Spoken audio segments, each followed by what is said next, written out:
My business in 2009 has been on again, off again due to personal and family issues because life does happen. And one of the best things I have learned this year is learning to network on a larger scale. And joining my Chamber of Commerce has been a wonderful addition to my business for helping in times when I could actually focus on working my business. When I lost my full-time engineering job in February, I was really devastated since I had a great income and great benefits. That made me realize that in order to keep my head above water, I really needed to focus on my bra business full-time. However, life happened. I had to overcome 2 neck surgeries that left me with 10 weeks of no lifting, a grandmother who fell and almost died due to a head injury, my mom and dad both going through health issues, a grandmother with congestive heart failure, Todd's grandmother having a heart attack and other serious health issues that landed her in a nursing home. But she will be 100 years old on Wednesday, and that's a huge accomplishment, and we're excited that she's doing better. My 33-year-old brother had a heart attack in almost a second.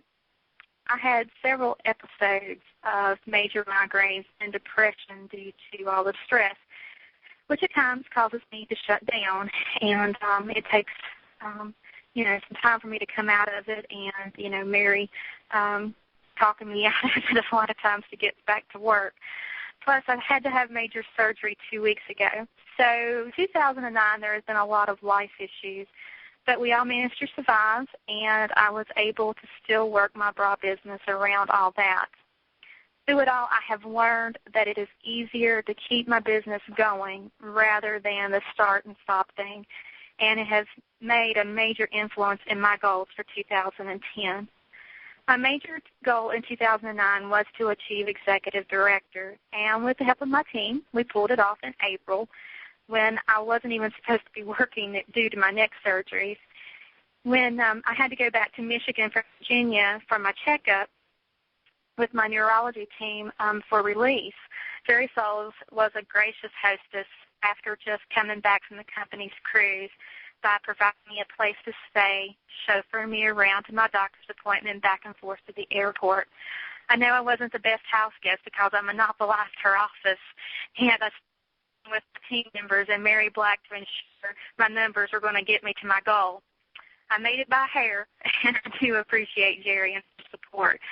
I think one of the largest years of my achievement was my team pulled together for me to reach my goal because they wanted it as their goal as well.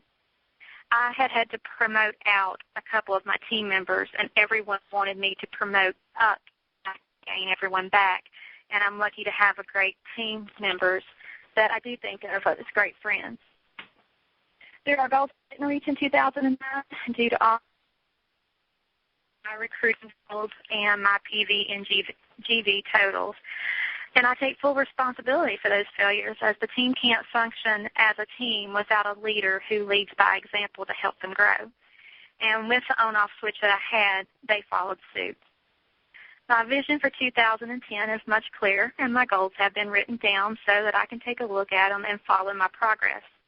I know what I have to do to make my personal goals, and some of my personal goals have already been put into action with contacts that I've made in 2009 through networking, the Chamber of Commerce, and personal sharing. I fully intend to increase my recruiting and PV by no less than 100%. And I will be a better manager to my team to help them reach their personal goals and growth by having more personal and group contact. However, my sales and recruiting goals are not my only goals. Another goal of mine is to increase my customer service so my customers know that I am here for them and their needs. This past year, I know that I have struggled in this area, but I promise you that I can change that. And last but not least, I intend to achieve that darn team allowance if it kills me. That's one thing I have not been able to do even as a district director, but that is one big goal for me. One thing that my team and I have to focus on in 2010 is consistency, and that has to be goal number one in this business so that everything else falls into place. I feel that if you have a management title, then you need to take responsibility for that position. and to do what is required for that level by selling, sharing, and training so that you are leading by example. I feel that training is a huge hurdle that we need to address so that our team members have all the information on all the products that the company has to offer so that they have the full opportunity and information needed to be successful. And if your members are successful, you'll be successful. I also feel that if everyone in the company focused on that, it would ensure that Jeanique will be a strong company for many years to come. We are lucky to have a great company with great products, and it is our responsibility to make Beauty by Jeanique a household name. It's up to us, ladies. Are you ready for the challenge in 2010? I know I am, and I intend to be one of those managers. Thank you all. Happy New Year and happy business in 2010. Wow, Melissa, that was wonderful. I knew you had some challenges, but I didn't know how many challenges you had. You overcame everything. You have to be so proud of yourself and realize this. Oh, yeah. I was sitting here listening. I thought, oh, my gosh. That was unbelievable. But, Melissa reminded me of something.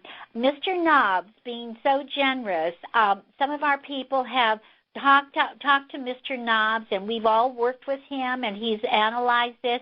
And I think it's going to be easy for you, Melissa, and everybody to earn their team development allowance because Mr. Knobs, effective with January 1st, will allow personal volume to be included. Yay!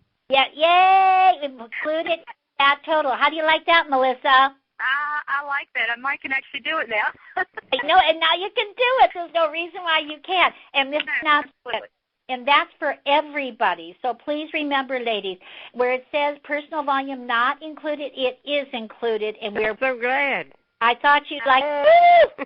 Yay! So that's our here's gift to all of you. Okay. Hey, thank you. You're very welcome. And I'm going to go ahead and thank you again, Melissa. That was outstanding. And also, we're going to turn over to a lovely, enthusiastic young lady who she's really come a long way, and she's going to tell her story. I'd love to kind of preface it, but I'm going to let her tell the story because it's so great. And so let's give a very warm welcome to a district director from Michigan, and her name is Deborah Boster-Reeves. Deborah. Hi, Phyllis. Thank you so much. I thought I was well prepared when I typed up my outline to speak this evening, but after listening to Melissa, I don't know if I can. Mine's not going to be as good as yours, Melissa, but that's okay. It's always something to strive for, right? When Faye asked if I would speak this Monday, of course I was honored that she asked me if I would, and she sent me an outline of my presentation, and so first of all, describing my business activities in 2009, an overview of my business in 2009, important moments that changed my business in 2009. I've been attending the national conference now for I think the past 4 years, maybe 5, but when I first got back into this again after all 4 of my children were in school for a full day, I did not go to the national conference. I didn't think I had the money to spend on it, but boy am I glad that Phyllis and Faye and Nancy at that time encouraged me to do that because it is very, very important. So that was number one on my 2009 was attending the national conference in Palm Springs last January to fill my cup because the conference, ladies, as you know, it definitely fills your cup, and those of you that are new to the company and have not been there yet, it definitely fills your cup so that you can be a better business owner in this business. Then I returned to Grand Rapids focusing on the bookings and follow-through of my fitting clinics with various curves, women's boutiques and chiropractic facilities. I also researched and booked the Grand Rapids Women's Expo in